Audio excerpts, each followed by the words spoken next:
Slumberland is the newest Netflix fantasy family adventure film. Now, I know what you're thinking. You see Netflix movie and you think, yeah, no thanks, I'm not gonna watch this movie. But you know what? I saw the trailer for this movie and I thought I'm gonna give it an honest chance, and the more recent Netflix movies that I've actually seen were not that bad, so I decided to give this one a watch and thought this one might be a bit different. So let's talk about it. Hey guys, my name is Brandon, aka the BrandoCritic, and I want to say thank you guys so much for being here today. I really do appreciate it, and I was able to see Slumberland a little bit early, and I'm going to give you my honest, no BS, non-spoiler review for you today and tell you if it's worth a watch. And make sure you stick around to the end, guys, so that you know my rating of the film, and you know the secret phrase to leave in the comment section down below, so that I know that you watched until the end. And like I say in every video, guys, this is just my own personal opinion. So if you guys thought that this movie was amazing, you thought this movie was absolute garbage, or you thought something in between, leave your thoughts of Slumberland in the comment section down below. I'd love to hear them. Now, let's get started. So we have Slumberland from director Francis Lawrence, and he has done such films as The Hunger Games: Catching Fire, Mockingjay Part 1, Mockingjay Part 2, Constantine, I Am Legend, and Red Sparrow. And it stars Jason Momoa, Chris O'Dowd, Kyle Chandler, and the new girl's name is Marlow Barkley. But the main question is this movie worth a watch? And it depends on who you are.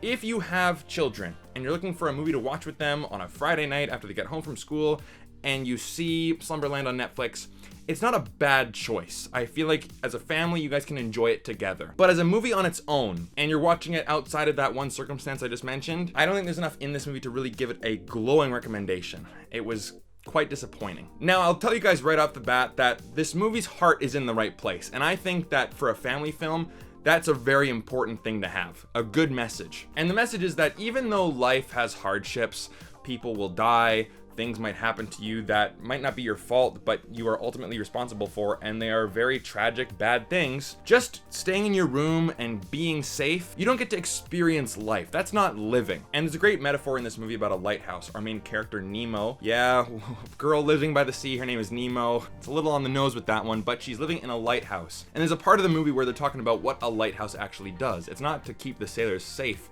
it's to guide them on their journey. Life is a journey, and sometimes you need guidance from people, but life is a journey. Life isn't just staying in one single place, staying safe. If that was the case, the ships would never leave the harbor. So the core of this movie, its heart is in the right place, but unfortunately, in my own personal opinion, in my eyes, after watching this movie, I can safely say that this is just another mediocre kids film. It's got a cool concept, but it's not nearly explored enough. Our lead actor, Jason Momoa, is lacking in real charisma or real charm to really handle a movie like this. And the real world drama, outside of all the dream magical whimsy, is the more interesting stuff, but it lacks focus. And all of this can be summed up in the whimsical and drama facade that is the Netflix movie making machine, because this movie succumbs to the cardinal sin of the Netflix pacing, and I'll get into all those moments right now. So the concept of the movie. So Nemo, our main character, finds out that our dreams are actually manufactured for us by this dream bureau, like the dream police. Kind of like Men in Black, kind of like the timekeepers in Loki,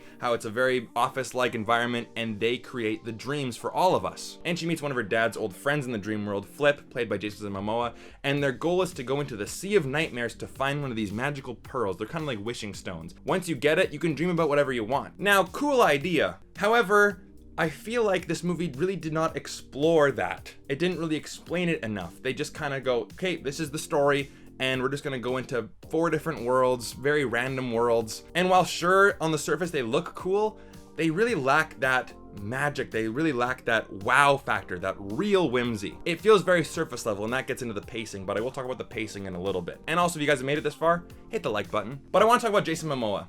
He plays Flip, this dream world outlaw, kind of playing that Willy Wonka, Beetlejuice type of character, that over-the-top, wacky type of fearful type of character, meaning that he is wild and you don't know if he can be trusted, kind of like a Jack Sparrow somewhat. And I'm fine with Jason Momoa playing that kind of character. I think Jason Momoa can play a good character if given the right role. But in this movie, he felt like he was really trying to be funny, and the performance just really felt forced. Now, if you're a kid watching this and you like the DC movies, you might just look at that and go, hey, look, it's Aquaman, and then you're just gonna have a good time.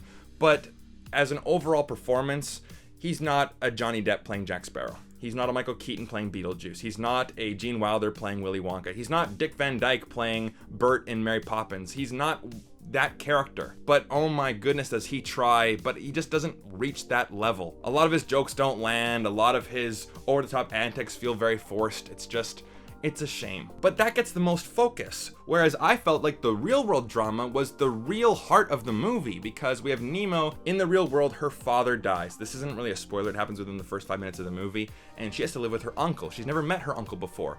And Nemo is struggling with going to a new school and struggling with the death of her father, but her uncle is a very boring man, and he used to be very imaginative, but he kind of has lost his way. He misses his brother, so he is a very dull adult, lacking that childlike imagination.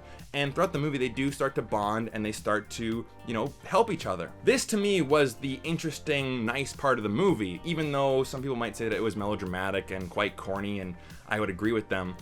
But I still found that way more interesting than all the dream shenanigans, because it just felt like CGI fluff. I mean, the green screen effects in this movie, I know that the budget probably wasn't that high, but you can really tell. But all this leads into it being just one giant drama and magical facade. This movie tricks you into thinking that it is more dramatic and more whimsical than it actually is, and that is because of the dreaded Netflix pacing. What do I mean by this? Scenes don't have enough room to breathe. For example, within the first 5 minutes, our main character Nemo's father dies. One scene, Nemo, your father is gone. Yes, I'm so sorry.